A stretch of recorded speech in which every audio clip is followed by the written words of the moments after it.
Welcome to the smartest decision you've ever made, Hustlers University. This is the smartest thing you've ever done. If you're sitting there wondering, you should already know, but if you're sitting there wondering, is this gonna be worth it or not? Buckle the fuck up. This is the smartest thing you've ever done, because this is the first time, besides the PhD course, where I'm gonna lay down all of my knowledge in the world about a particular subject. PhD course was girls. This is gonna be about business. Everything I know about making money. So the way this came around was I was convincing yet another person to not go to university.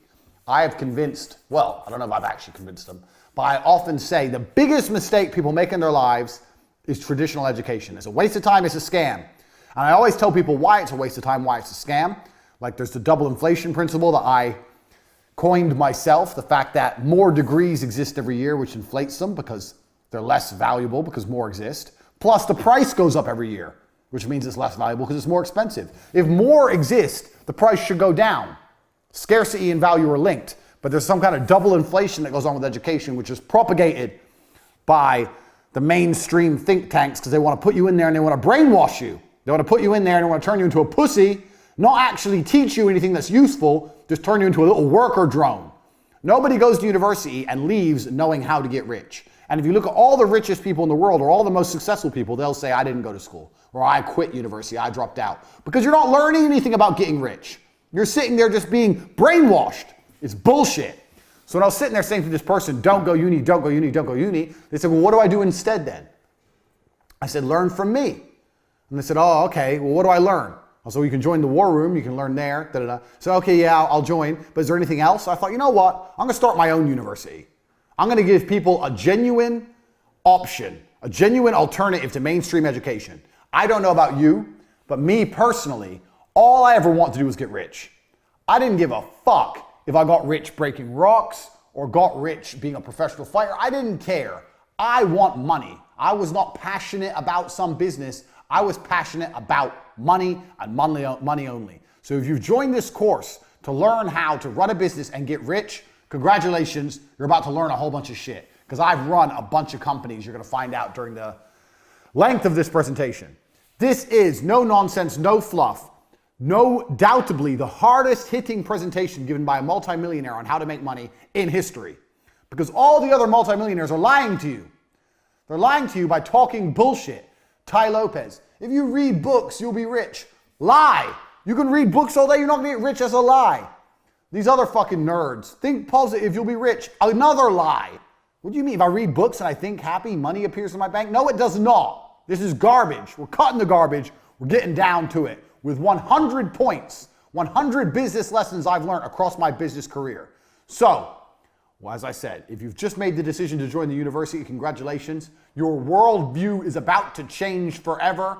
I don't have a seatbelt on my chair, but I'm ready. If you have a seatbelt on your chair, put it on. If you don't, hold on tight. We're about to get rich right here, Hustlers University. Lesson 1. I've even got a whiteboard for you motherfuckers. That's how hard I've worked on this university project. Whiteboard, markers. Lesson 1, speed.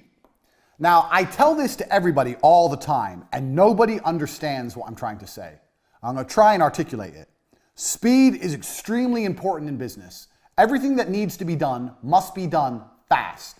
That doesn't mean it has to be done cheap or shit. It means it has to be done quickly. People seem to conflate the two, that if you do something quickly, it must be terrible. That's not the case. When you're a professional fighter, you learn to punch. Your instructor says faster, faster, faster. You learn to punch faster. You don't degrade your punch. You don't start punching like an idiot. You keep the same quality of punch, but you do it quicker. Now, nobody in the world, the modern world especially, and I'm going to say this, a caveat that I've learned across my career as well, especially if you're dealing with creative people in any kind of regard, they don't understand speed. Numbers people kind of understand speed. Creative people don't understand speed. And this is they have a strength and a weakness there. With creative people have something I don't have. They're very creative and they can see things I can't see, but it takes time. I'm the complete opposite. I want everything done straight away now. But speed is super important for a business, and I'm going to tell you why. So whatever you're thinking of doing, whatever the business you're thinking of running, you need to do things quickly. If an airplane, everyone knows how planes work, is flying through the sky, arrow, beautiful demonstration for you there, a beautiful fucking diagram. Even if its engines fail, it will continue to fly. If the engines fail, It will not fall out of the sky and instantly crash to the ground. It will continue to fly. Do you know why? Because it has forward momentum. It's going forward, and that means the wings are creating lift. Air is going underneath the plane. As long as the plane goes forward, it will not fall and fail. And a business is exactly the same. The key with business is to make sure you're always moving forward, always producing content, and always doing everything you can as quickly as possible while maintaining the quality. Do not conflate quality with speed. You can do the same. If you have an idea right now and you have someone you're working with, let's say you need a new website. You tell the company it's going to take 2 weeks. No, it's not going to take 2 weeks. It's going to take 3 days. We're going to find someone else. We can't do it in 3 days. I'll find someone who can. You can build a good website in 3 days. People have unrealistic, stupid time frames. Everyone thinks things take forever. Things don't take forever. Things can be done quickly. I know, because I've done it. I've pushed people or done it myself and seen what's going to be done. Do you know what I could do in 2 weeks? Me, as a man who knows nothing about web design, in 2 weeks, I could learn web design and build a website. And I know nothing. So how the fuck can you, the guy who knows websites, take 2 weeks to build a fucking website? It's garbage. Everyone is slow. And being slow is deadly to a company for 2 reasons. One, the faster you get things online, the faster you start making money. Now, if you make money today because you were in a rush, let's say you quickly push and you get it online today and you make money. That's one universe. And another universe where it takes a week and you get it online. That week of making money is gone. That money is lost. The longer it takes to get something online, the less money you're going to make as a whole. If I start a company today to the end of my life and start a company next month to the end of my life, the one I start today has been running longer. It's going to generate more money. The quicker things are done, the quicker money is made. It's as simple as that. That's starting a company. Even if a company is already online, speed is super important once again. I'll give you an example. Let's say, I don't know, producing an advert. The faster you produce an advert, the faster it's out, the faster you get results. If you do it quick enough, you might be able to produce 2 adverts in the time that other people take to produce 1. Now you have double the advertising that other people have. Speed. You have to attack and you have to move quickly. When I talk to people, people say to me all the time, I have a business idea. I'll say, okay, cool. A week later, I'll say, how's your business? They go, what business? You have an idea and it's been a week. Where's your fucking company? Where's your business? It's been a week, you ain't done shit. People are lazy, people are slow, people are complacent, including you. Everything must happen instantly, quickly, fast, speed, attack. Hitler conquered Europe with blitzkrieg. You need to go quickly. I cannot emphasize this enough. Lesson 1, speed is important. Nothing can be slow. I'll tell you another quick story about this lesson. I used to run a company, so you're going to find out about a whole bunch of companies I ran and I've run in my time during this presentation. So my work history is long and varied, but I'll give it to you a very short version. There was a job selling television advertising that required a degree in marketing to sell TV advertising packages. It was cold calling. This is a long time ago. I was 13 years ago. Before email was a thing. You'd get on the phone, you'd call people up, marketing manager, hi, my name's Andrew Tate, I'm calling from TriStar Television, I'm interested in da-da-da-da, are you interested in putting your brand on TV, blah, blah, blah. Old school sales, which anyone, if you've not done a sales job, and if you are gonna look for a job, do a sales job, because once you learn to sell, you're gonna be all right. And you're always gonna be looked after by the company because you bring the money in. They're gonna give you a nice car, a nice office, whatever. So anyway, I went to apply for this job. They said I needed a degree. I said, I don't need a degree. They're like, why didn't you go to university? I said, because I ain't got 4 years to waste in school. I'd rather get 4 years of experience out here working jobs. I'd rather have real experience and money in my pocket and learn the hard way than go to some school and sit around and drink alcohol and do drugs like all these other university graduates are. I'll work for free for 1 week. And if you don't think I'm good, don't give me the job. That's what I said. I worked for free for a week and they gave me the job because I'm a G. So there you go. That proves how pointless uni is. I got the job above all the graduates because I was prepared to do 1 week's free work. Well, it's better to do 1 week's free work than 4 years free work while paying money to go. The fuck is that? Waste of time. So I got this job at TriStar. I'm there. I break the company sales record in the first month. How? Because I was just on the phone. Hard work. Just calling. I would call everyone. Everyone in the office would laugh at me because we were a real small business. We were really small in terms of television advertising standards. And I would call the companies like McDonald's, like the huge companies that we never stood a chance of getting a deal with in a million years. I'd call everyone, tenacious. I'd get the newspaper and go through it. Anyone who put an advert in, that means they had an advertising budget, means they had a marketing manager, call them. So I broke the company record. In the first month, I landed 3 40 grand deals, 120 grand I brought in, 10% turnover, 10% commission, 12 grand for me. I was 20, got 12 grand. I didn't have never had this kind of money in my fucking life. I couldn't believe it. Turns out the top salesman there, besides me, because I broke the company record for the first month. I didn't break the company record as a total, but just for the first month. The best salesman there was a guy called Dan. You're going to hear about Dan a lot because he taught me a lot about sales and business. He wanted to start his own TV company. So I'd only been there a month. Now I'm having lunch with Dan, the number 2 in the company, and he's saying, I'm going to go start my own TV company. I want to make you a managing director. I've been doing it a month. I'm 20. Now I'm going to be a managing director of this company, but I have 12 grand in the bank, so I have a bit of money to sit on. I'm like, yeah, fuck it. What's the worst that can happen? Fuck it. So I only worked for this company a month and a half before I quit and start my own TV company. I'm 20. I own 50% of a TV advertising agency.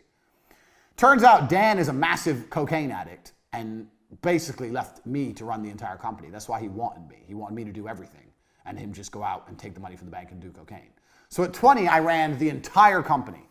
Now, for a year and a half, this company functioned. And this company functioned by selling the cheapest television advertising that ever existed. So what we would do was, let's say we would charge people 18, 19,000 pounds, and that would include a fully produced advertisement from start to finish, and their airtime on TV, and all the legalities to get them on TV. You have to go through the advertising standards, everything. That was a complete package with like 150 adverts on TV for like 18 grand. And we were calling people on the phone, me and Dan. Eventually we hired Tristan, ended up with like 10 members of staff, cold calling the world, promising television advertising at this price. Now, how does this all link back to lesson 1, speed? I'll tell you how. Because on an 18 or 19 grand package, we were only making 2 grand, 3 grand. We weren't making any money on it. In fact, a lot of the deals we were losing money or breaking even. But we were just trying to build up a customer base. We were just going into meetings saying, here's our clients, and showing a list of clients. People were like, how the fuck these young guys got all these clients? They must be some kind of young marketing geniuses. That's what people thought we were, but really we were just selling it too cheap. So we had all these clients. So how did we stay alive for a year and a half before it finally blew up in our face? Speed. We were robbing Peter to pay Paul. So we were getting money in. I bought a brand new car. Dan had a brand new car. We had this big fancy office. We're paying wages, but we didn't have the money. So how do you pay to put the person on TV? Well, you get a new deal. You get a new deal. You get a new deal. So you're paying for old deals with new money. But the key was, as long as we kept the speed going, as long as we kept the speed, as long as we kept pushing forward, we were never out of business. We didn't even need to make profit. We just needed to get money.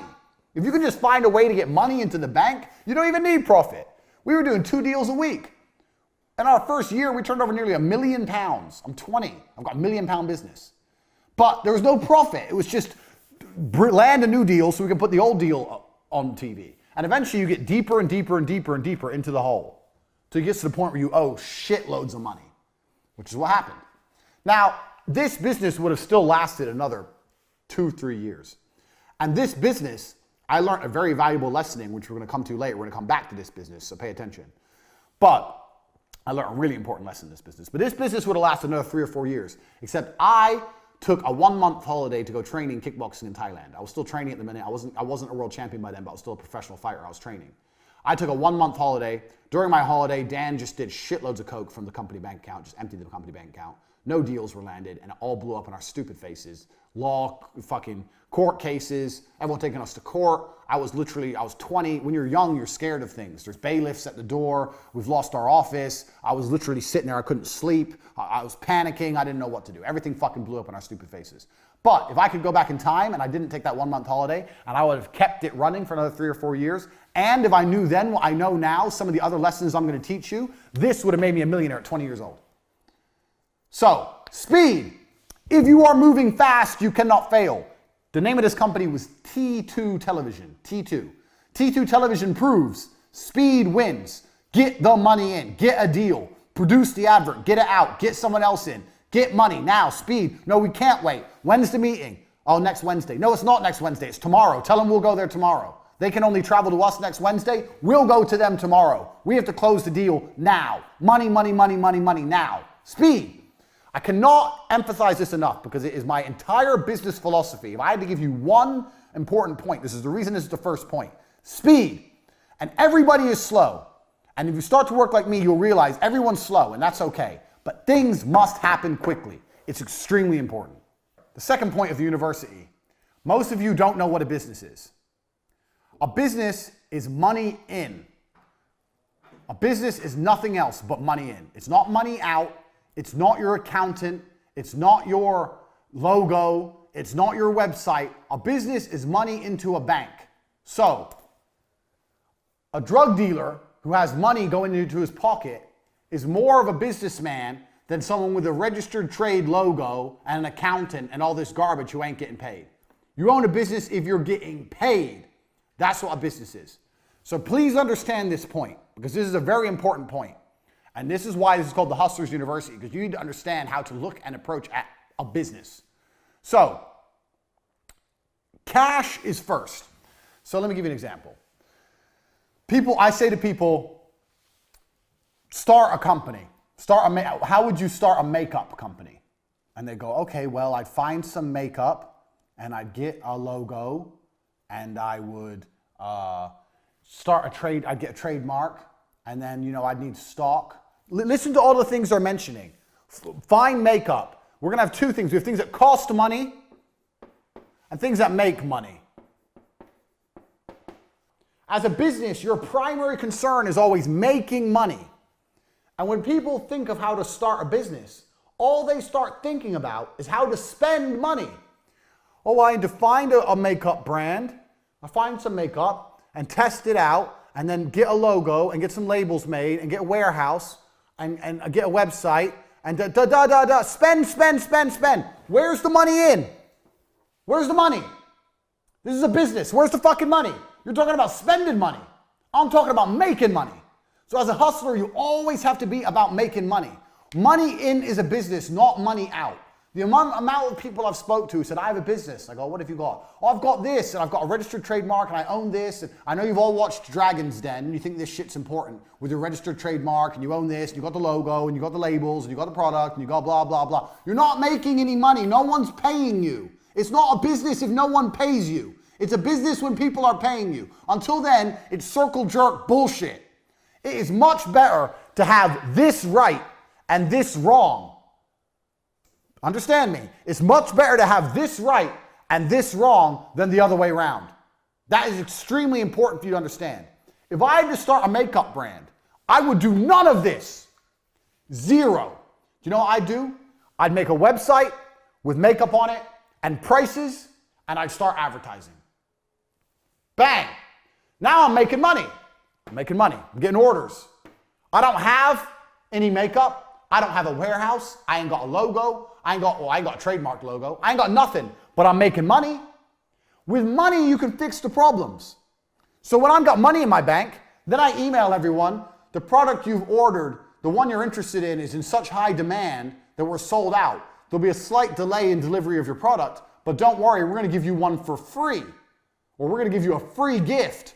Thanks for being a valued customer. Now this person's gonna wait. They're like, free gift? Okay, I'll chill, I'll wait. Now you have 3 or 4 weeks to find some fucking makeup to put in the fucking mail. But at least you got money. You got money in the bank. You've spent none of your own money, or hardly any. You got money coming in, and now you got to find a way to fulfill the orders. That goes back to business lesson number 1, speed. Now you got to quickly find some makeup, find a logo, stick it on, put it in the fucking mail. But doing that makes more sense than this. What if you do all this shit and then you try and advertise and no one buys?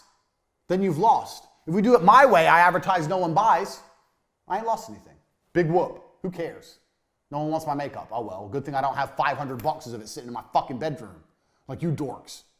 A business is money in. When you want to start a business, your number one concern is, how do I get money in? Nothing else. Everyone who starts a business starts talking about everything else. We need an office. Why do you need an office? No one's paid you yet. And you're talking about an office? I need a new laptop. Why? No one's paid you yet. You're talking about a laptop? You don't need anything until people start giving you money.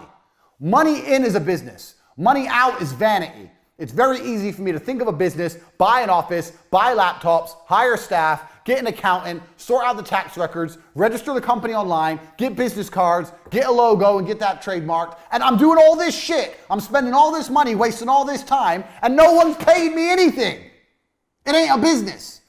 When you come at me with a business plan, my first question is, where's the money?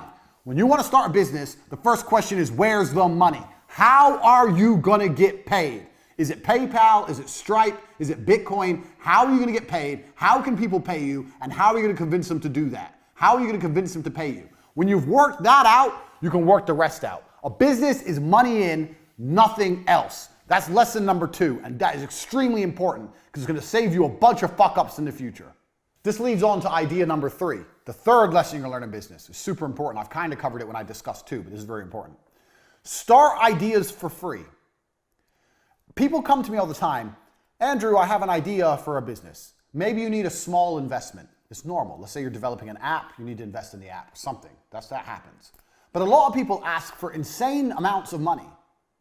50 grand, 100 grand, 200 grand, to start my business. You can start businesses very, very cheaply if you do it the right way. Let's look at our beautiful demonstration, our beautiful diagram here of our makeup company. If you start a makeup company this way, you need minimum 200 grand. You need an office, you need logos, you need trademarks, you need stock, you need staff, you need company incorporation, you need tax, you need accountants, you need advertising budgets. You need 200 grand, 200K to start this business. If you start business this way, make a website, put some pictures on there, pretend you've got a whole bunch of stuff you ain't got, and start getting money in, you can start this business for 5 grand. Let's say for the website. 5 grand. That's 195 grand difference. Now, the problem with this business is you're going to start getting money in and you're not going to have any way to fulfill the orders. But back to business lesson number 1, because you're a fast worker, because you're industrious, because you work with speed, you'll find a way to fulfill the orders. Hey, listen, worst case, you give them the money back. Worst case, you refund them. But at least with this idea, you can test the viability of your plan, 1. And 2, you're not in the hole. So let's assume both companies are bound to fail. Here you've lost 5 grand. Here you've lost 200 grand. Why risk all that money when you can do it cheap? Also, with 5 grand startups, you can now, for the same price as starting one company, you can now start 40 companies. One of them's going to work because they're 5 grand each to start. One of them's going to work. So you have to learn that the idea of starting a business is not expensive. Get that out of your head. I'm a millionaire, a multimillionaire, and I will not spend more than 5 grand launching a company. 5 grand max. I'll spend 5 grand, and if I see money coming in, maybe I'll invest some more. Or when the money starts coming into the makeup company, you might reinvest all the money. That's fine, because that ain't your money. That's money you're making. You can build a company off the money you're bringing in from the company and never spend your own money. That's how you launch a company. Now, every time I say this, people go to me, oh, well, what about this? What about that? If you're going to launch a fucking airplane company and try and compete with Boeing, you need money, obviously. But I'm talking about for you guys out there, this is the Hustlers University. If you're looking at making money, starting a new company, or you already have a small company, some of the biggest mistakes you can make is investing lots of money. When you're broke, it's hard to make mistakes because you don't have any money to lose. When you're rich, it's easy to make mistakes because you have a lot of money to lose. Start companies as cheaply as possible, basically for free, by prioritizing money in and not prioritizing fulfillment. That way, you get to start companies cheap. You can start a lot of them, you have money coming in the door, and you can reinvest money you're making in your company and build your company from the ground up. Every company I ever made, including T2 Television, was done this way. When I got my first deal for T2 Television, I had a BlackBerry and a business card. And I went to their office and I signed the deal. I had a business bank account that was free, no tax incorporation, nothing. They paid me and I used that money to buy an office. Done. I started a television advertising agency like this. I didn't get an office first. Office, staff, computers, desks. I didn't have any money. I had the 12 grand from the commission, but I was saving that for myself in case it all went wrong. I could have blown my whole 12 grand and set up the office. But no, I bought a laptop, I had a laptop, I bought a BlackBerry, had a business card, landed my first deal, and set up my whole business off of money already coming in. And if you can do that with an advertising agency, you can do that with nearly anything. This is television advertising. This is like premier shit back in 13, 14 years ago, before the internet was big almost. Everyone wanted to be on TV. That's how you start companies. I started an advertising company with a fucking BlackBerry. This is how. This allows you to start more businesses and allows you to see what's viable and what's going to make money and what isn't without risk. It's extremely important you approach businesses this way and not businesses this way. It is extremely important. Get this in your head. These first 3 lessons about speed, about money in being priority over everything else, and about starting businesses with this focus as opposed to the cost focus, money in as opposed to fulfillment, that's good. I've already taught you more than you're going to learn about business anywhere else. That's key, because if you do things this way, it's very hard to have a monumental fuck up. It's very hard to lose money. And also, now you can start nearly any company. You can start nearly any business. Give me a business. Name something completely random. A record label? A record label. You want to start a record label. So, record label, what do you have? You have, this is completely on the fly, record label. So, let me wipe my board. This is completely on the fly, unprompted. We're testing my business genius for the Hustlers University. Let me clear my beautiful diagram here. Right, so how does a record label make money? Make. We have make and we have costs. So a record label makes money by selling records, correct? I've never run a record label, so I might be wrong. So you have to sell records. Now, a record label is a digital product, so it's actually harder than makeup, because how can you sell records you don't have? So what I'd be looking to do first thing is test my distribution channels. So costs, you need to find records you can instantly supply, unlike a makeup company. So you need to find artists which are, I wouldn't say struggling, but there's certainly, you need to go out there and find some artists which don't want money up front. So you need to work out some kind of commission deal with artists and say, look, we're gonna give you X amount on the basis of the sales. So you have to find, we're gonna put Broke Boys. Because it doesn't, you know what, at this point, especially with a record label, although you need good quality artists to have a good reputation as a record label, if you have shit ones at the beginning, it doesn't really matter. If you have some shit ones and you sign Rihanna later on, is anyone gonna be like, oh, they have Rihanna now, but 3 years ago they had that crap band no one's heard of. They ain't gonna care. It's not gonna damage your reputation. So at this point, you can just get Broke Boys. Get Broke Boys, offer them a commission deal to make to try and sell records. So let's say we're selling a record for £1. Let's say it's a 50-50 split, 50-50. Now you've got distribution channels. How are you gonna sell the records? Where are you gonna sell them? Apple Music, Spotify, whatever. You have to test the distribution channels, test them out. Test out an independent distribution channel. So let's say you do all the traditional distribution, traditional stuff. And let's say you want to try and sell some stuff independently. So let's say you start a website or you go on, is MySpace still even a thing for music? No, what's the other one? SoundCloud or something like that. Yeah, so there's a few other abstract ways you can try and sell money. You can try and sell records. Let's say through their own website or through SoundCloud, through some of the other ones. You can try some abstract methods. Now here's what I would do. I'm running a record label. I find Broke Boys. Broke Boys agree to go a 50-50 split. I promise to sell loads of records. You have to promise. This is your job. So I promise to sell fucking 100,000 records a month. Some bullshit. I promise. I'd lie. This is what I do all the time. No big deal. 100,000 a month. Easy, easy, easy.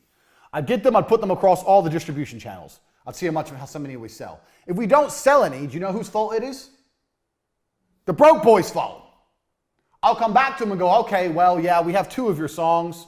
It's not enough. People don't know who you are. We need to produce some content to raise your profile. I don't know if you guys have any videos of you performing live. We need more music we can put out there. Da, da, da. And I would just continue to extract from the Broke Boys more videos, more songs, all for free, all based on a commission deal, and just put it out there. Speed, just like we said in number 1. Like I said, I've never run a record label in my life. This has come off the top of my head. Speed. Give me more, give me more, give me more. The more they produce, the more they give you, and the more you put out there, it doesn't matter. If you sell a little bit of each, you're going to start to make money. Look at what we do and what I do, all my different businesses. At this moment, I run CobraTech.com. I have the War Room, which is a business in itself. I have the webcam business. I have 2 YouTube channels. I have casinos. All I do, because it's just speed, scattergun.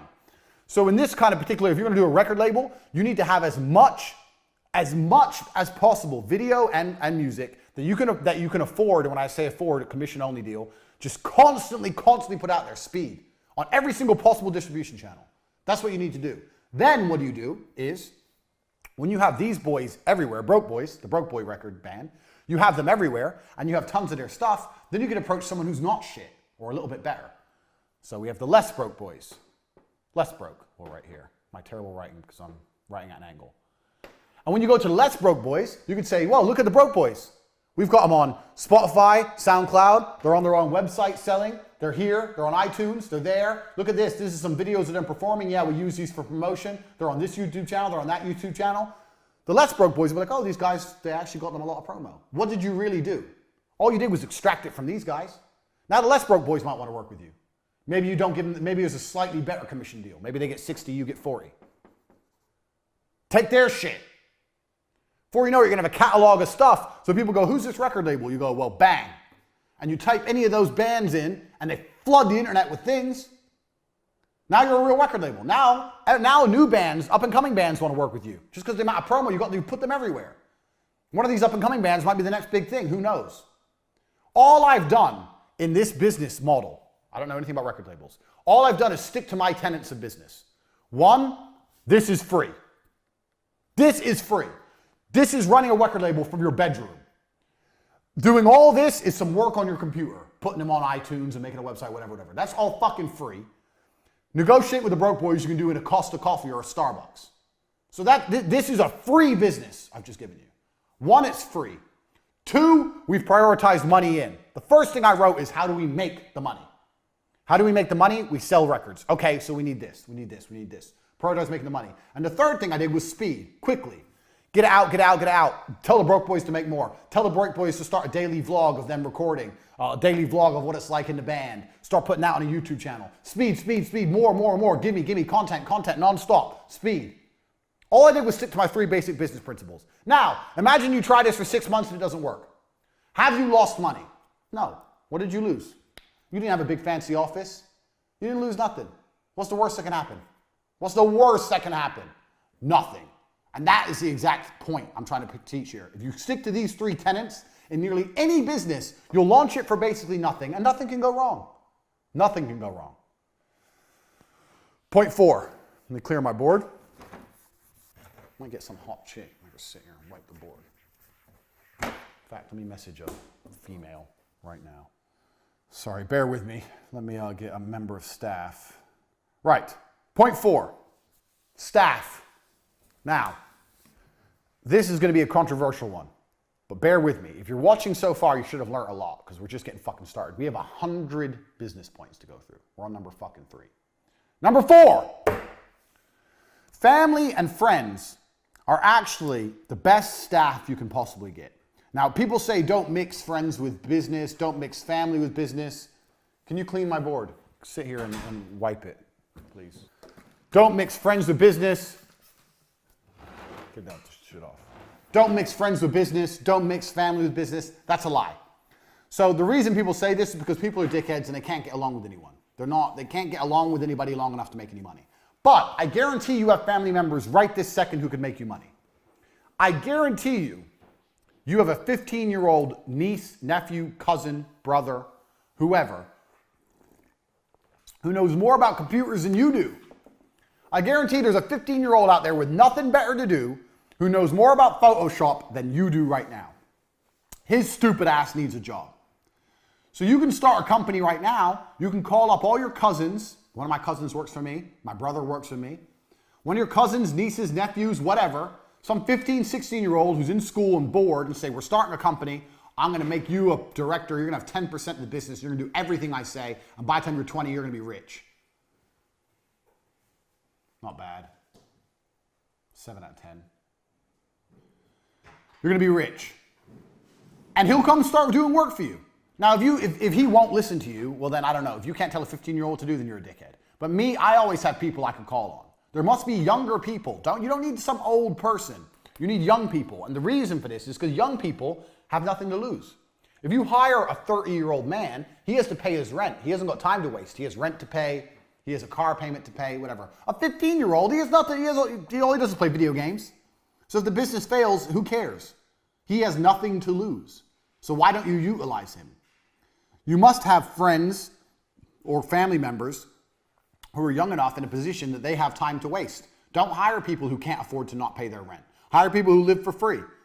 If you have friends and they have a kid, go to your friends and say, your kid's 15, he's good with computers. Yeah, I'm thinking of starting a company. I'm thinking of letting him work with me for free at the beginning, see if he's good, and if he's good, I'll start paying him. They'll love that. They'll love the idea of their son or daughter getting some enterprising work. Yeah, good idea. What's the business name? Bang! There are free, effectively free workers everywhere. And if they're not free, they're extremely cheap. And they're everywhere. You just don't utilize them. So now, let's think of you own a website business. I don't fucking know website business. Let's say you don't know, like you're me. I don't know anything about building websites. You want to start a website company. It's oversaturated. I wouldn't recommend it, but let's say you start one. You go and you find a 15-year-old and you tell his ass to learn how to make websites. You convince him it's a good idea, and then you start taking money and you give it to the 15-year-old. You're a middleman now. The 15-year-old works for free. You can do websites cheap now. You can do websites for $300. I'll do an entire website for $300. Half now, half when it's done. People are like, $300 for a website? Yeah. $150 now after it's done. Take $150, give $50 to the 15-year-old, tell him when he's done he gets another $50. $100 for him, $200 for you, you ain't done shit, boom, wham, bam, done. He can even start your company website for advertising at the beginning for free. Bang, you have free workers out there. Find young people, because young people can afford to work for fucking nothing. You trying to find members of staff that have mortgages and fucking pension plans, that's expensive. The best staff you can find are young people. And in most cases, young people know more than the old people anyway, especially about technology and stuff. Young people are fantastic. I love hiring 18, 19-year-old kids. They know fucking more than me about fucking TikTok, Instagram, all the blah, blah, all the shit that's big. They know more than me. I'm 33, I'm not even old. These kids are sitting there going, we need to do this and this and this. I'm like, go then. They're like, how long is it gonna take? They're like, a week. I said, no, it's gonna be ready tomorrow. Tomorrow, show me it, done. Don't piss me off, go. Speed, back to lesson 1. Bang. So you already have workers for your business. You already have them. You just don't fucking use them because you're lazy. So contact them right now. Let's get started. I apologize for the change of face, but Andrew has invited me here to talk about another very important point when it comes to making money, which is work with family when possible. That's why I'm here. Now, it's very easy for people like me and Andrew to tell you to work just with family members because we're two brothers and we're exceptionally close, but we actually learned this from other people. Me and Andrew have always been best friends, but we used to fight and argue when we were growing up, and when we were 16, 17, we worked in completely different, let's call it fields. I mean, we worked different jobs. We weren't actively putting our resources together and trying to make money. We had some friends who were Pakistani guys from the United Kingdom, and they taught us a very important lesson. One of our friends, I won't say his name, but he had a Ferrari and he used to drive it around our hometown. And we were very impressed and we said, well, how do you have this Ferrari? Because he was only a lawyer, a junior lawyer, making maybe £50,000 a year. A good income, but not a Ferrari income. And he told us, he said, you English people, you white people actually, he said, mixed race, have it all wrong. I have 6 brothers, and what me and my brothers do is this. One of us is a doctor, one's a dentist, one's a lawyer, one's an architect. We're all in different fields. What we do is we live in the same house. Our wives live with us. Our wives cook the meals and look after our children. And we pool all of our money together. That way we own the house instead of renting 6 other houses. I thought, oh, that's pretty clever. And what about the Ferrari? They said, well, a Ferrari finance payment is £2,000 a month, more than me on my own. However, I don't drive the car all the time. So me and all of my brothers, we bought these finance agreements for the Ferrari, our Range Rover, and our Rolls Royce. And we all drive them whenever we want. I thought, wow, that is smart. That's a conversation that got me and Andrew thinking at a very young age. From that point on, whenever we were renting a small apartment, we'd rent it together rather than pay 2 separate rents. Property prices in England were still too expensive for us to buy. But when we worked together, when we were looking at making money, we thought, how can we do this together? And everything from there went into a single pot. Up until this day, we're multi-millionaires. We share bank accounts. I don't know what's in whose account, under what name, which house, which car is owned by who. I mean, I know on paper, but it doesn't matter because everything is collectively owned. Now it doesn't matter so much. Me or Andrew could go our separate ways, buy our own family home, and have 3 supercars each, if we wanted to. But we don't. You see, when we were much younger, our first ever supercar was an Aston Martin Vantage. An old one, cost us £65,000 secondhand. It wasn't the most amazing car, but we paid for it, the both of us. That way we had a supercar for both of us to use. The money we saved, we put into business, the other activities we were doing, and that helped us propel forward to the point we're at now. So sure, it'd be easy to divide resources and split now, but why? Am I going to reach the next level faster if I do that? No. So now I live in a 7-bedroom house. My driveway is full. It's got 6 cars on it. I actually need to extend it now because Andrew won't stop buying cars, but that's fine by me. Always work with family. Now, my cousin from the United States is in a very lucky position. He's now living here in Bucharest. He works with us, and he essentially works with us forever. As long as we're making money, he's going to be here and he's part of the team. When I first met him, he was 5 years old. I didn't see him again until he was 19. Now, when he was 19, he was smart. He had it all going on, but he was a bit privileged. His mother was a very well-to-do woman, a best-selling author in the field of political science and a university professor. And he was at university, everything was getting paid for him. I thought, okay, he's not from the same world as me. But then things started going wrong for him. He was sleeping on a floor, delivering pizzas, living the kind of life I remember. So after 2 years of what I call the struggle, I thought, okay, it's time to bring Luke back in. And Luke is now a member of our team, as he is a member of our family. Now, I understand not everybody has brothers. Not everybody has cousins. You may be an only child. You may be an orphan. I don't know what you are. But everyone's got those people. Those people that are so valuable to you that you wouldn't stab them in the back for $1 billion and 1,000 women. Those are the people you want to work with. As long as you are sure that they share your sentiments, those are the people you want to team up with. Pool your resources, live in the same house. If you're broke, if you're both working dead-end jobs, rent one room together if need be. If you're good friends, if you meet a woman, tell them to take a walk for an hour and come back. That is one of the keys to mine and Andrew's success. Lesson 5, command respect. Now, what I want to do in the 100 points, this 100 tenets of business, is I don't want to talk too much about the fluffy bullshit that all the other millionaires talk about and teach, because what they're really doing is copping out. So it's very easy for Tai Lopez, who has no real business skill. Tai Lopez doesn't know anything about business, to say, you get rich by reading books, because it sounds easy. Then everyone goes, oh, really? Okay, I'll read books. It sounds easy, but it's not true. And think positive, you'll get rich. That's not true either. But some things are true. And number 5, this is true. Command respect. This is true. So I'll give you an example. We're going to go back to Dan, the T2 guy. So I still talk to Dan sometimes now. And he's a good guy. He's got a good heart, but he just loves drugs. Some people do. One of the reasons I'm good at business is because I command respect. And I command respect because I'm a physical specimen of a man. This is the reality. I'm a professional fighter. So this helps me, whether I'm running my webcam girls or whether I was pitching television advertising. There's a level of respect humans have for other humans who are a physical specimen. Dan is a big black guy.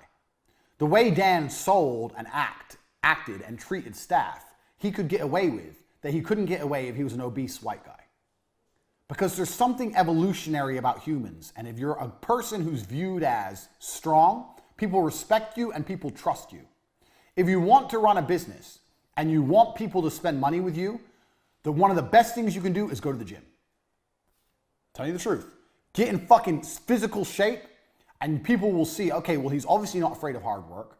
He's obviously disciplined. There's some things that are spoken without being spoken. There's a word for it that will come to me. And having a physical presence is one of them. It helps in business every possible way. If I stand up, when I used to stand up to sell TV advertising in front of people and say, I guarantee you spend $19,000 with me. I guarantee you spend $19,000 with me, you get double back. When they see your product on TV, a product like this, it's going to sell. Do you sell online? Yeah. Where else do you sell? Tesco, Sainsbury's. Oh, you're in the superstores as well. You're going to make twice your money back, guaranteed. If I say that as a big, strong guy who they could tell obviously trained really hard, was disciplined, was not afraid of hard work, that was more valuable than if I was a fat piece of shit. It's going to work. I'm like, well, what the fuck do you know? You just eat pizza. You don't know anything. Go to the gym. Command a physical presence. I'm not saying you have to beat anyone up. I'm saying if you command a physical presence, your words have more weight and it helps in business across all things. Everything. I know Webcam Girls is a very unusual business and none of you have probably run Webcam Girls, but I learned a whole bunch about business running my Webcam Girls. In fact, I approached my Webcam Girl business the same as I approached every other business, with the same tenets. I started it for cheap with a laptop I already had and a girlfriend I already had. I found out how to get the money in before I found out how to produce the videos. I had people sending me money for these feature-length porn videos, and I couldn't even produce them. I didn't even have a fucking camera. Money first. All my same things. Speed, quickly, get everything produced quick. I did all the same things with all my businesses. But the reason I could have so many girls listen to me is because I'm me. And I'm me because I'm big and strong. I'm Andrew Tate. So if you want to run your business, do not neglect physical presence. Now, you can be successful without physical presence. There's a whole bunch of dorks who are successful. But I'm talking about what I know about business and what I've learned. This is the Hustlers University. And what I'm saying is it will help you. Even if you're Bill Gates and he was super successful and he's a dork, he would have been more successful if he was a big, strong dude. It's never gonna detriment you to be bigger and stronger in life, and whether it's in business and every other aspect of life. Being bigger and stronger and commanding physical presence will always help you. It shows discipline, it shows that you understand hard work, and it makes your word more valuable. And sometimes in business, all you've really got is your word. You have to promise people shit and they have to believe you. So if you do that as a big, strong dude, people just believe you more. This is just the harsh reality. This is the Hustlers University. I told you it's no nonsense, it's no garbage.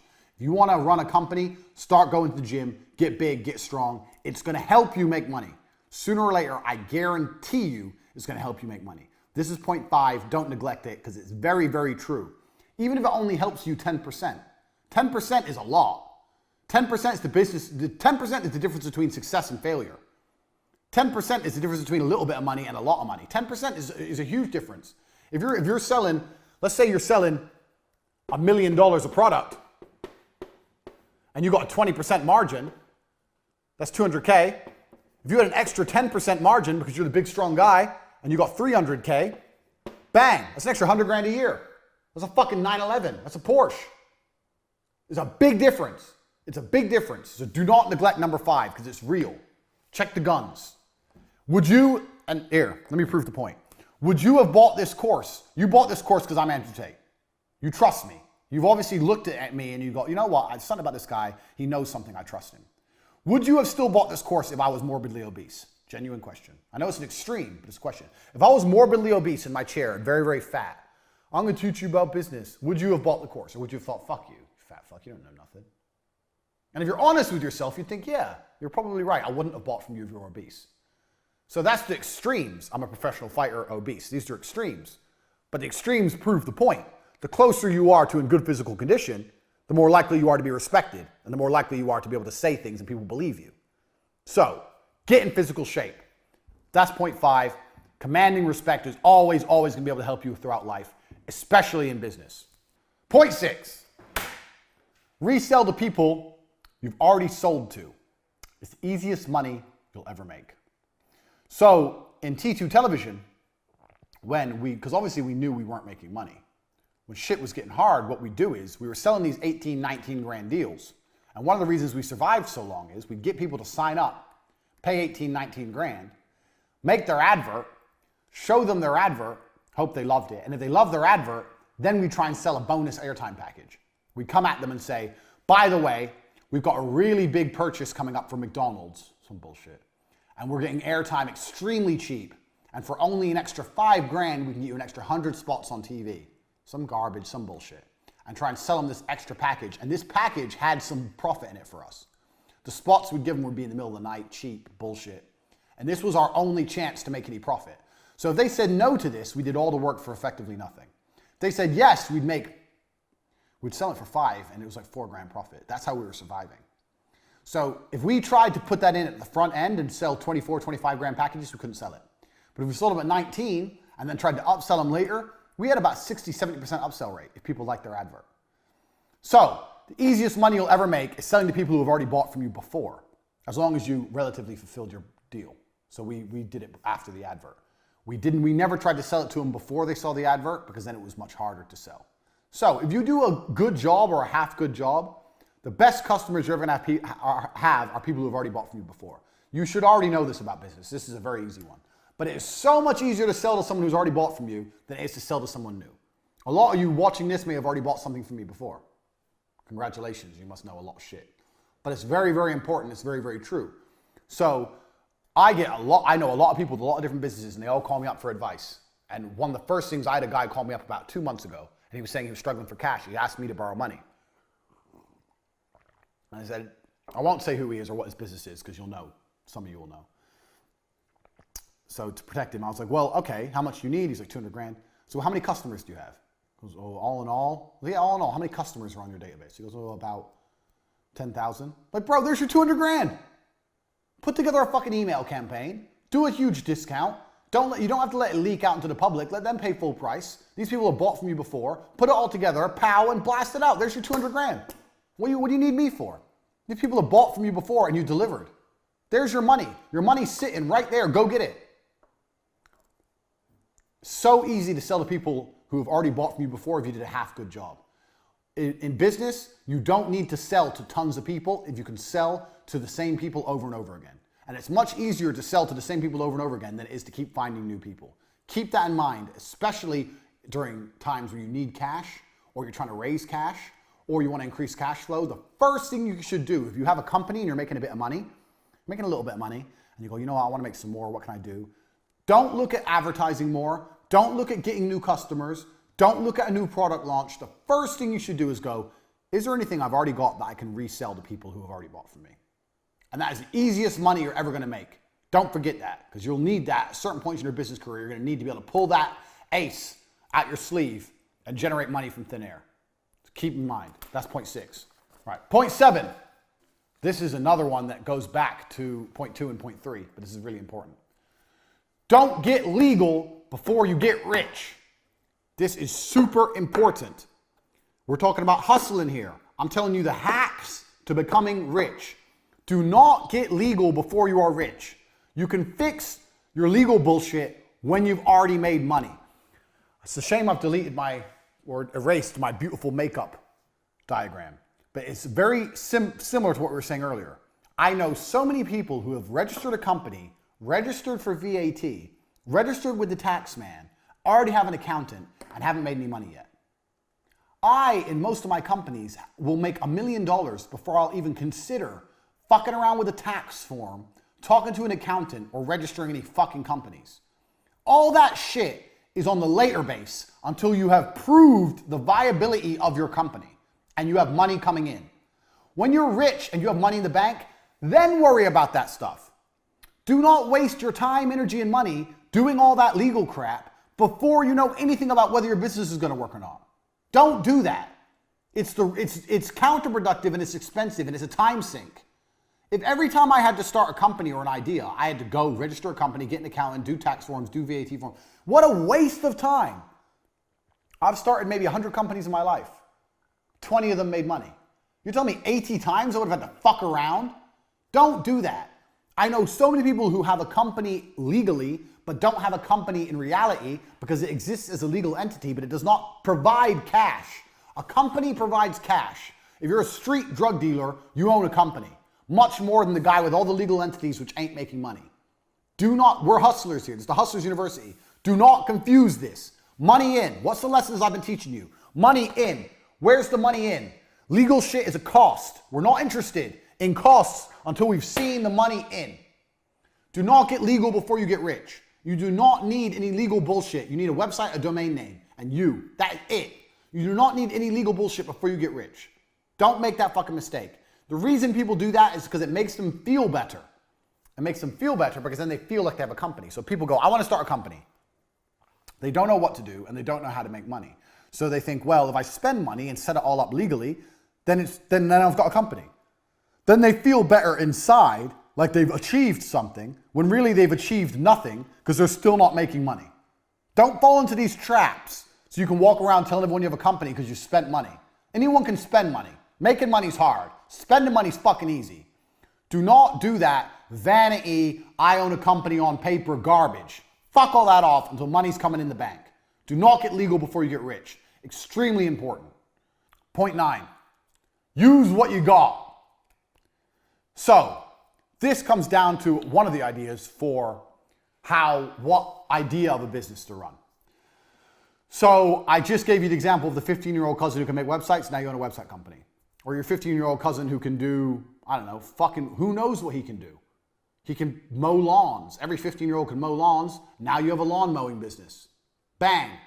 Tell his stupid ass to go deliver some flyers. Drive him around in your car. Play some 2-pack. Chill out in your car. Text some bitches. Drive at 5 miles an hour. Let him drop off all the leaflets. And then let him mow all the lawns. You collect all the money and just pay him a percentage. Bang. You now own a lawn mowing company. Congratulations. Use what you got. I made a lot of money with webcam girls. If you're watching this and you don't know that, webcam girls, you can go to chaturbate.com. You see girls on there on webcam, getting naked, talking to dudes, taking money. That made me millions and millions of dollars.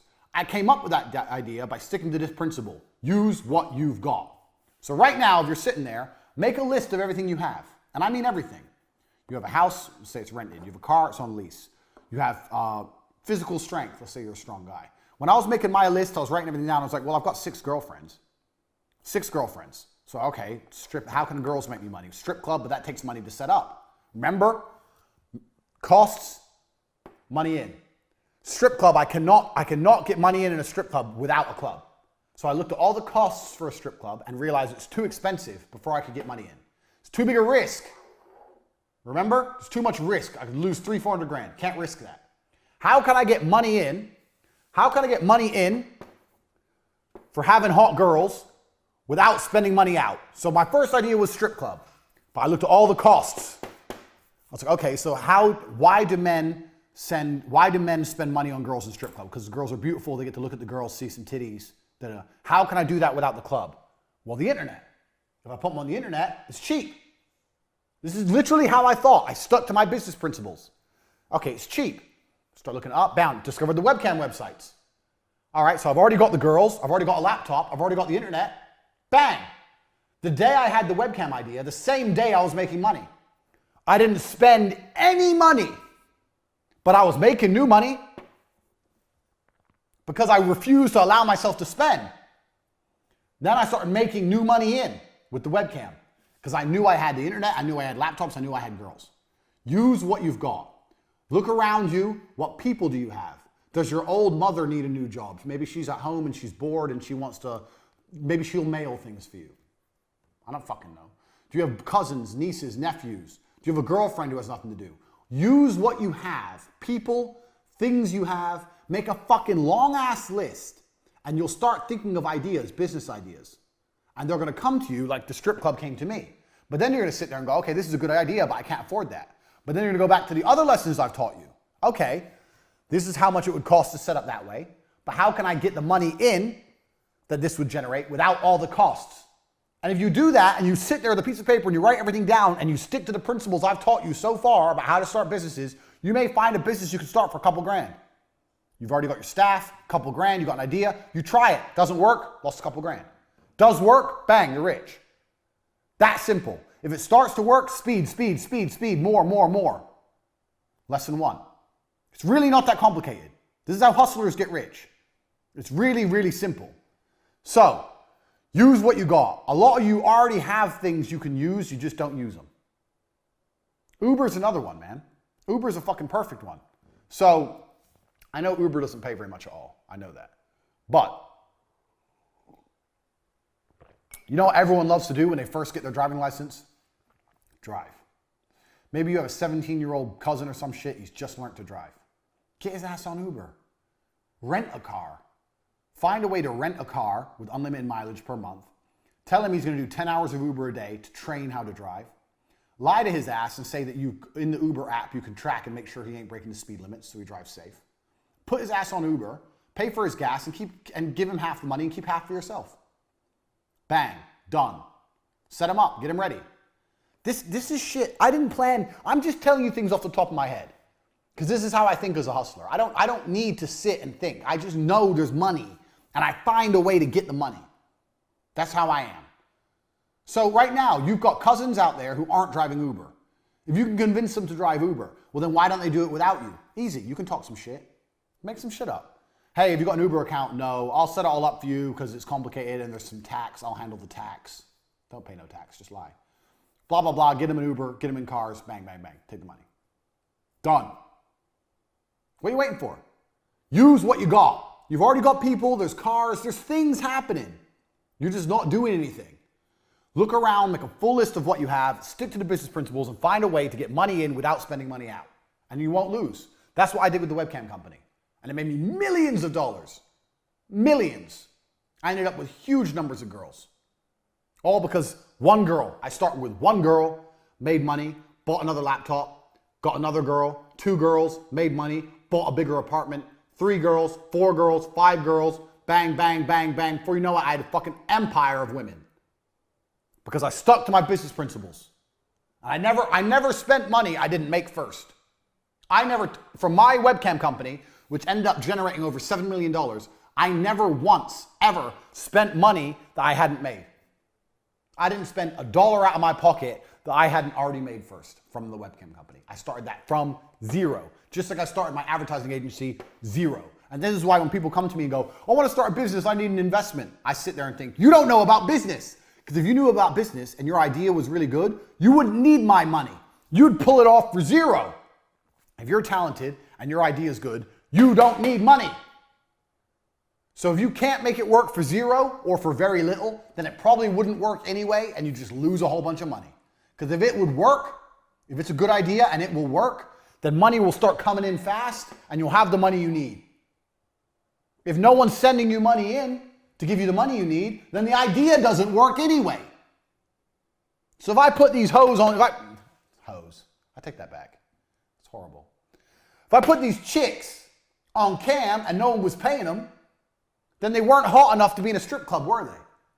Luckily they were. I know my girls are hot, but it's just an example. This way I get to find out if they're good enough for free. This way I get to find out if they're good enough for $200-300 grand. Think about it. Use what you've got. You've already got shit out there, you're just lazy. Point 10, staff. I know a lot of people who are starting companies or they want to start business and the first thing they say is, I need an assistant, or I need this, or I need that member of staff. Staff need a clear objective. So here's the very simple magic rule for staff. Staff either make you money or save you time. That's a clock, in case you're wondering. Or you don't need them. So a salesman, a sales staff will sell things and bring money in. You'll be able to sit there and see exactly each week how much money that member of staff made you, and you'll be able to make sure that he made you more than he cost you. Fine. Other members of staff are going to save you time, even if it's a general assistant or PA. You'll be able to see the time saved with the tasks they've given. And you need to be able to sit down with a piece of paper once a month, once every couple of weeks, whatever, and audit your staff. Staff member. How much money did they make? How much did they cost? Positive or negative. Staff member. What tasks did they complete? How much longer from my life would it take me to do those tasks? Is it worth the money? Because if you could have done those tasks in your free time where you spent watching TV, then you don't need that fucking member of staff. Fire them and save the cash.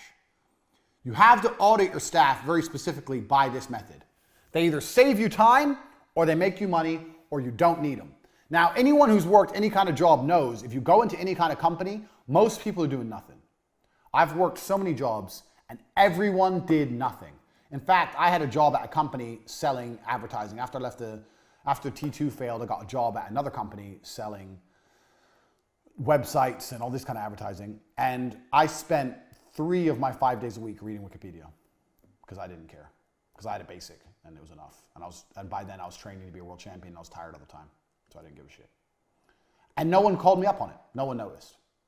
3 days a week, I did nothing but read Wikipedia pages because I couldn't access Facebook. It was interesting. That is literally the level of laziness most people experience. If you take out coffee breaks, cigarette breaks, chit-chatting in the office, most people do fucking nothing. I'm very sure you could fire 50% of the people in nearly any company and the company would be just fine if the other 50% did some real work. Everyone's lazy. Big companies are inefficient because they haven't got time to do this, but you're not gonna have a big company, you're a hustler. You're gonna have a few members of staff, you're gonna make millions of dollars. And you're gonna make sure that you're either making you money or they're saving you time. Now, if the amount of time they're saving you isn't enough, or they're not making enough money to cover their wages, they gotta go. You got to be ruthless in this game. But this is how staff, this is the magic formula of staff.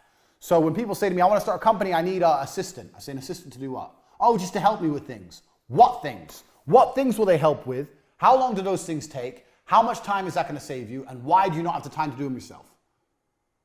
Because you want to watch TV? Because you need to relax? Because you're afraid you'll burn out? Shut up. It's garbage. It's all garbage. You want to feel important and tell someone what to do. That's not how you get rich.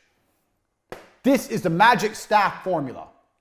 Do they make me money? Do they save me time? Write it all fucking down, work it out, and if it ain't good enough, they gotta go. Simple. That is how you manage staff. Because I get asked so many questions about staff. Making me money, save me time. Done. Another thing that's important with staff is you have to teach staff your business ethics. So whenever I have a member of staff, I've argued with staff plenty of times because everything must be done quickly. But that is how I work. That is how I want them to work. Now, I am 100% certain that even if it's only by 1%, the fact that I am uncompromising in the fact I want things quickly, things get done quickly or quicker. If I didn't say anything, it may take 10 seconds. If I complain, it may take 9 seconds. It may only be a tiny saving. But that is how I work. That is how the people I work with, I want them to work. Speed is everything. So when you get new members of staff on board as well, make sure they understand your business principles, especially number one, because that is your business mantra, speed. So if you have a salesman and he's selling and he's doing fantastic, that's good. You can sit him down and say, you know what, you're doing a fantastic job, you're making lots of money. I'm very, very proud of you. Look, you're making this, you've done really well, you're making target. There's only one thing I want to talk about is how quickly you work. I'm like, what do you mean? I'm hitting target. Yeah, you are hitting target, but when you're inputting information into the system, I think we can get that done quicker. There must be a faster way we can get that done. Free up his time. If he does things quicker, he has more free time to sell more products, he'll make more money. Speed. No one ever works fast enough. When I was fighting, jab cross, the basics is never quick enough. It has to be quicker. It has to be quicker. In fighting, there's no such thing as too quick. Everything must be faster all of the time. It's the same in your business. All of the time faster. All of it. All the time. If your assistant is saving you time, if they work faster, they save you more time because they have more time to do more things to save you time. Faster. All the time. So even if they're both performing, you still have to re-incentivize and re-alliterate point one. Point one is super, super important. If you do that, you're going to get more out of your staff, more money's going to be made, more work's going to get done. It's better for everyone as a whole. I learned this business. I learned this. We're going to come, I'm probably, some of these points will overlap, but before television, I worked as a fishmonger. When I was 15 was my first job, and I used to carry boxes of ice and fish at 6 o'clock in the morning on the market. Shit job. In the middle of winter, you're carrying ice, 6 in the morning, it's -5, it's horrible. Your hands are shaking, it's a horrible job. And I got paid no money, but I did it because I wanted money. So if I'll do that at 15, your 15-year-old nephew will make a fucking website. So I used to get up at 5, run from where I lived in Luton to the town center market, run, because I didn't have a fucking car, work 10 hours, and then run home. That's how much energy you have when you're young. That's what I did. And the person I worked for was my uncle. My uncle worked there, his name was Keith, and he always used to tell me, faster, faster, faster, faster. And I was always trying to move these boxes of fish as quickly as possible. And when I was moving all the boxes, I'd say, yeah, but if I finish it all, what's the rush? I'm here till 5 o'clock. He goes, no, faster, faster, faster. He'd always push me to finish it. And then if I finished everything, I'd have maybe 3 hours left. If I walked, it would take me to 10 hours. If I ran like crazy, it would take me 7 hours. So I'd have 3 hours spare. I say, now what do? He goes, there's always work to do, find work to do. I go, what do you mean find work to do? He goes, find work to do, find work. If I see you standing around, I'm gonna get angry, find work. That's what he used to say. I'd end up sweeping the floor or wiping the walls, cleaning the walls, some dumb shit. But he was right. And we're gonna come to this point later on. If you do things quickly, you have more time to find work to do. And finding work to do adds up. I swept the floor, I wiped the walls, maybe someone came in, saw the nice, clean, pristine walls and bought some fish they wouldn't have otherwise bought if there was a tiny mark on the walls. Who knows? The point is, the work got done quicker because I was being pushed to be fast, it got done, and then more work happened, even if it was menial work, more work happened in the same time frame. More work got done. That made me more valuable as a staff member. That's how he valued me. You've got to be the same. Right. That's the first 10 lessons. We have 90 more. The first 10 lessons of the Hustlers University. I bet you're sitting there already and your mind's blown. You're sitting there like, whoa, I've learned so much. I didn't think of it that way. Tate, you're a genius. I know. We have 90 more. We've just begun. If you've watched this video once, I recommend watching it 2 or 3 times. These things need to sink in like second nature to you. You need to be able to recite them one by one. We've talked about how you start companies, what you prioritize in a company, how you make sure everything's done quickly and why that's so important, how you manage staff, how you find ideas to launch companies, what members of staff you can get. We've covered all this in the first 10 points. This alone is enough. This alone is worth the value of what I've taught you. And we've just begun. The first 10 points of the Hustlers University. If you've watched this video, I recommend you watch it 2 or 3 more times before you even move on to number 2. If you want to move on to number 2, do it. But you need to pay attention to these because they are the basis of everything I'm going to teach you here on after.